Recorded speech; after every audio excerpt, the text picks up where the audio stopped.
Que ese es el gran problema. Yo creo que, y es uno de mis grandes temores, esto también lo planteó siempre Ezequiel Adamowski, puede que estemos asistiendo a un periodo histórico en el cual los poderes ejecutivos y los gobiernos en general, como representación de la voluntad popular, porque hay que decirlo, fueron votados por un volumen importante. Alberto Fernández fue votado por un volumen muy importante de la población, sean condenados a la inacción y la incapacidad para gobernar y enfrentar no solo contingencias y coyunturas de crisis y volatilidad, sino también para enfrentar los propios poderes fácticos. Y por favor, nadie entienda esto como una apología del kirchnerismo, porque el kirchnerismo suele hablar mucho de poderes fácticos, sino que lo quiero plantear en estos términos. La Corte Suprema de Justicia no depende de la voluntad mayoritaria en lo más mínimo. Los medios de comunicación tampoco. Podemos después discutir cuál es la situación, ¿no? De si son un reflejo o no, o si espejan lo que hay en el discurso público. Pero lo que sí podemos definitivamente diagnosticar es que progresivamente la voluntad política de mayorías expresada institucionalmente tiene cada vez menos capacidad para transformar o modificar la realidad. Y ese es el gran problema. Cuando uno analiza lo que fue la elección de Biden, las elecciones presidenciales de 2020 en Estados Unidos, ahora no me acuerdo los números, no sé si hablamos de esto en este espacio alguna vez. No. Fueron las elecciones más caras de la historia de los Estados Unidos. No lo sabía. Ok, fueron las elecciones más caras de la historia de los Estados Unidos. Y el candidato que ganó, que es Biden, y no lo hizo por tanto, ganó habiendo tenido el mayor presupuesto de campaña de la historia de los Estados Unidos. Okay. Y acá el punto, que creo no es menor, es que estamos asistiendo a un periodo en el que no solo podemos desconfiar históricamente de la democracia representativa o de las repúblicas representativas, sino que además de que debemos desconfiar de ello, ni siquiera esa delegación se traduce en una fuerza política real para aplicar un programa, un proyecto. Totalmente. Total, recontra. No lo había logrado plasmar de esa forma. Pero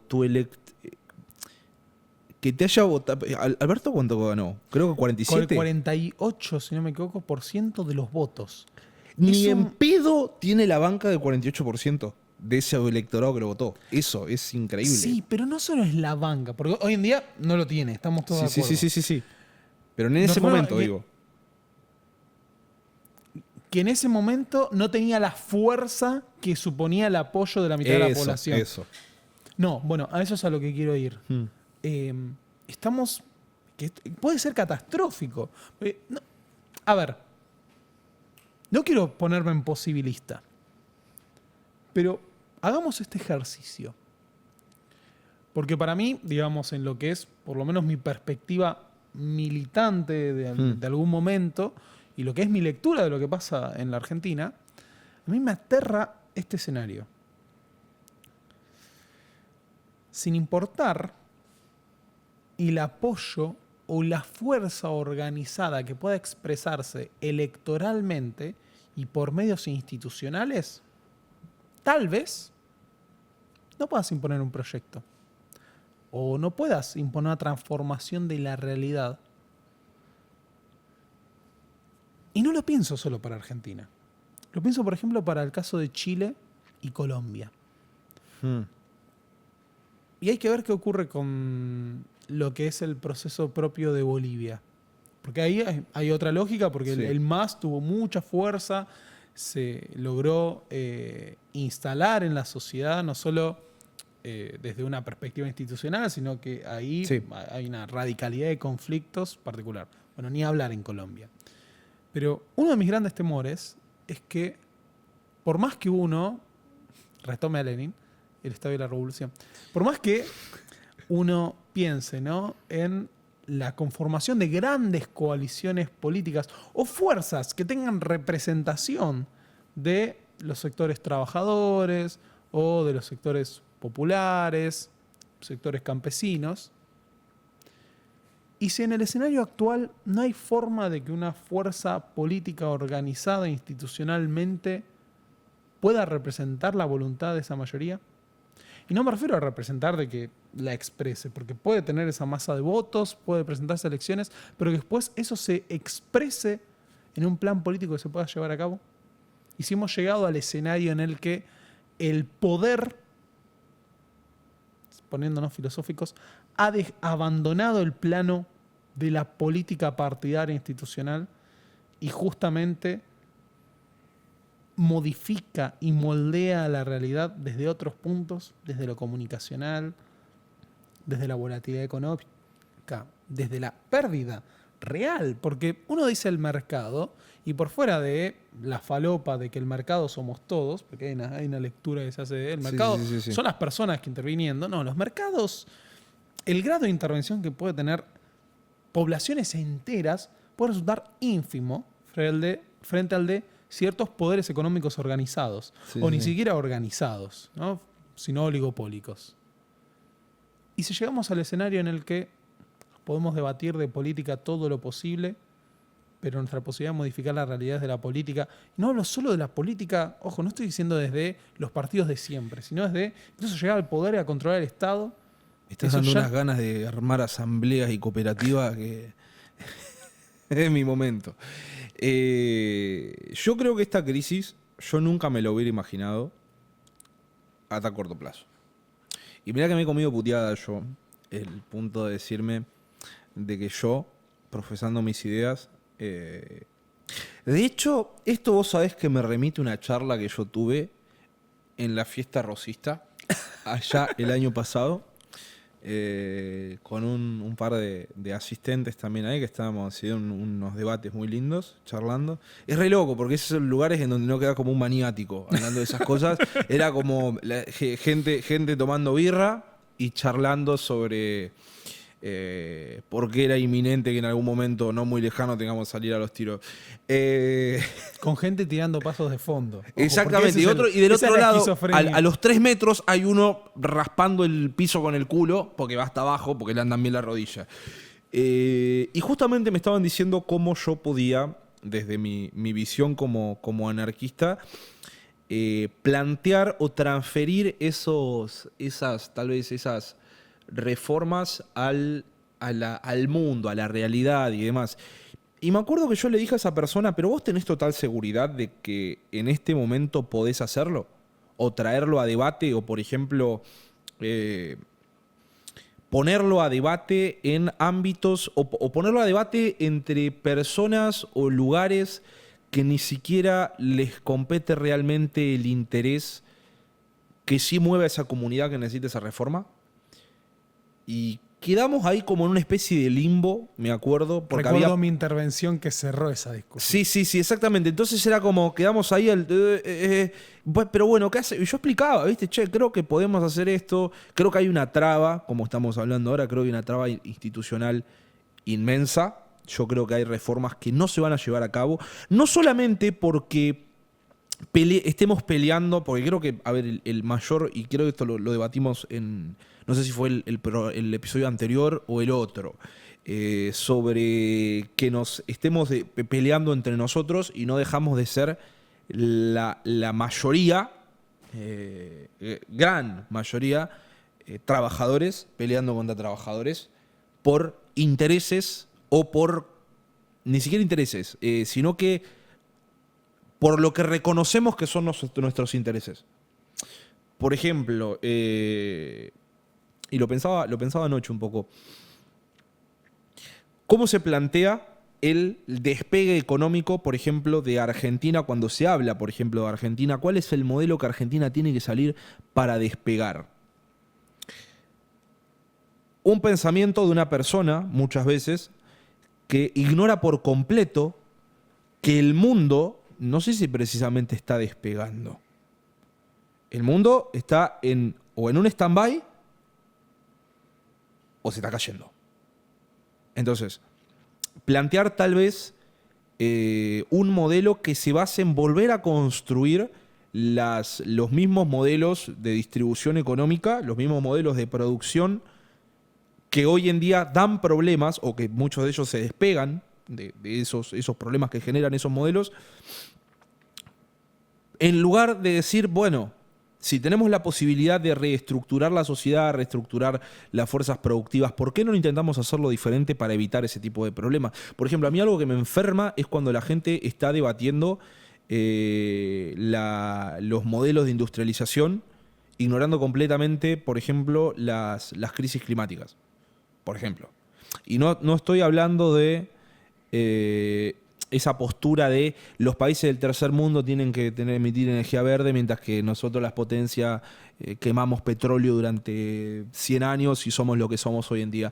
No esa postura, pero entender que las potencias están intentando, entre comillas, que no lo están haciendo, que quede bien claro que no lo están haciendo, pero que tarde o temprano el planeta se va a ir al culo. De hecho, está pasando algo muy interesante en Europa, más que nada, que es la revolución científica, no sé si estás al tanto. Son literalmente científicos rebelándose ante la inacción de los mismos grupos de científicos intervenidos por intereses económicos, muchos de ellos, o por no querer esta visión como, más que nada, de las ciencias naturales, que son como un poco contemplativas, siempre es bueno, no me quiero meter, es como, che, ¿y cómo está el planeta? No, el planeta se está yendo al caño, prácticamente dentro de 50 años vamos a vivir en la mierda.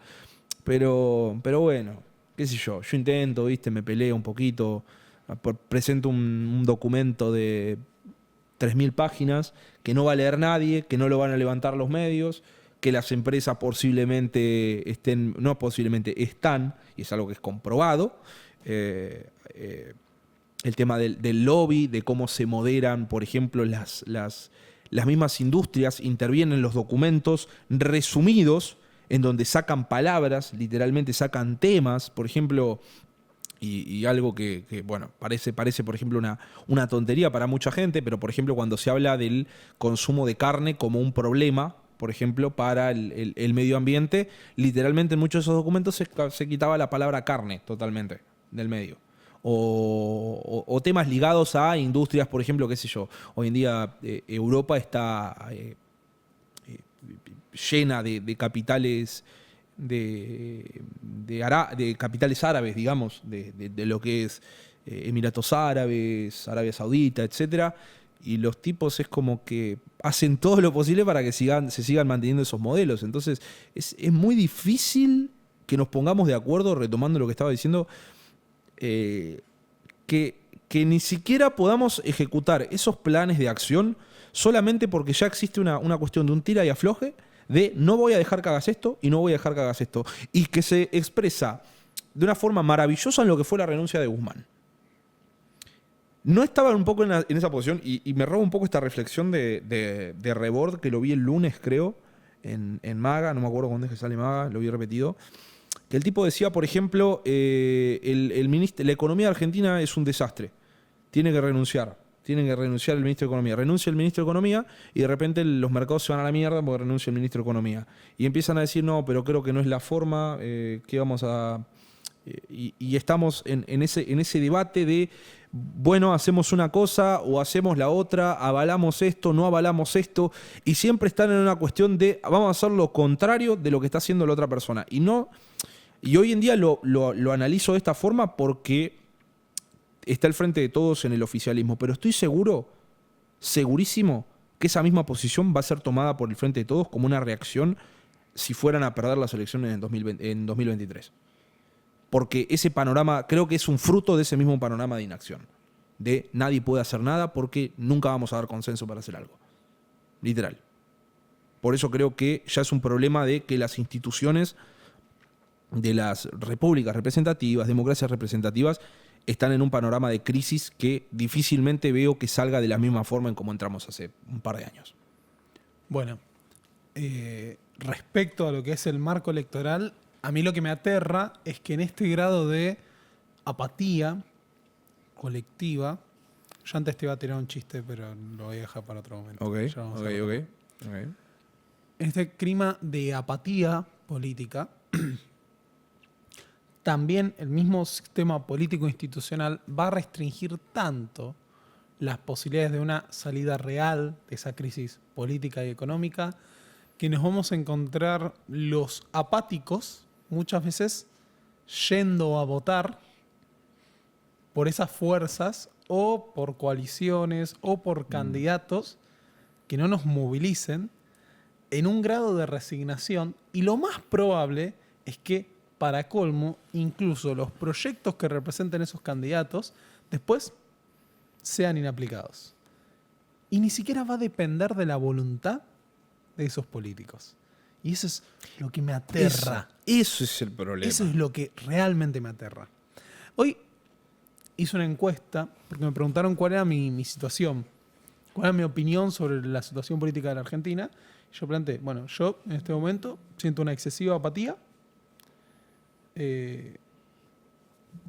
sobre todo frente a los dirigentes del Frente de Todos y su incapacidad para estar a la altura de las circunstancias.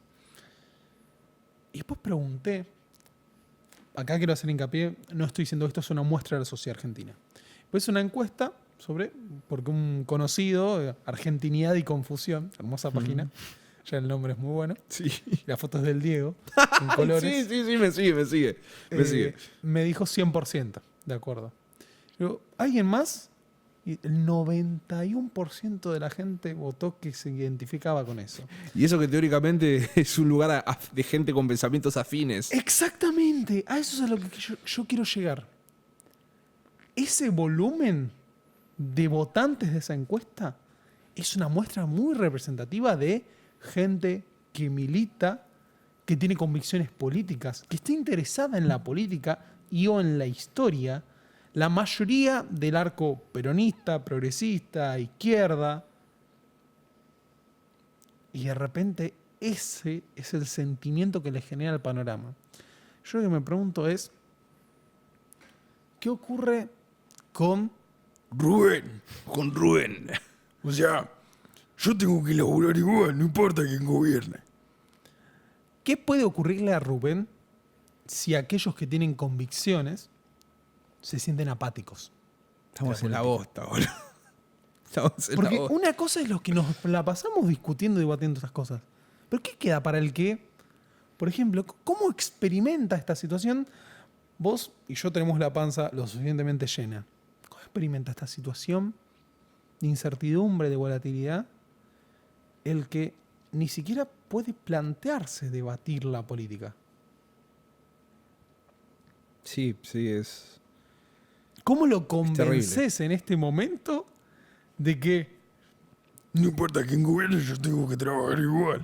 sí, es probable que estemos llegando a una situación política en la que esa frase sea real?